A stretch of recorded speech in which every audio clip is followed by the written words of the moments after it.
Labas rytas.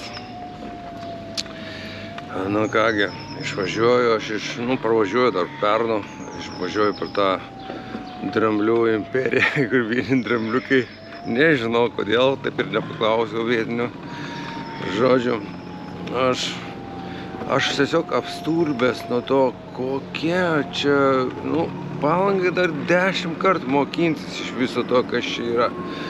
Visas miestas, senamiestis, visas kurortinis, pliažas, visa infrastruktūra, visi takeliai čia aišku nesimato. Jetau, kaip gražu.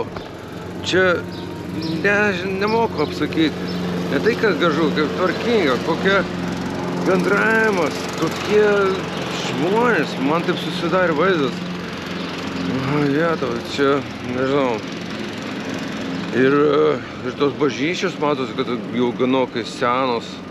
Ir jisai toks, ne visai toks pigus tas miestelis. Aišku, be proto didelis, daug nadžių visą dieną. Ir buvo jėgų trankytis visur, važinėjau. Vakar visą dieną ir užvakar pusę dienos. Ten vakare.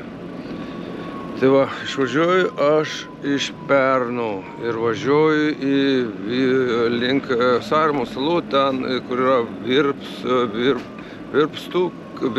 Virtsų. Ten kažkur nakvynę susibukinganau.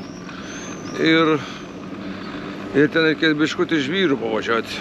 Aš sako, ten mokymai keliai, man nežinau, dviračių turbūt galima.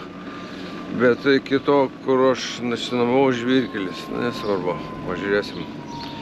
Tai va, dar paskutinės minutės pakvėpuosiu Pernų orų ryte. Kaip fantastika, čia nesinori, čia niekur važiuoti, be kokią priežastį kažko, tai tipo, davai kavos, atsigerkime dar kažką, tai kad tik čia ko ilgiau būti. Tai va, super.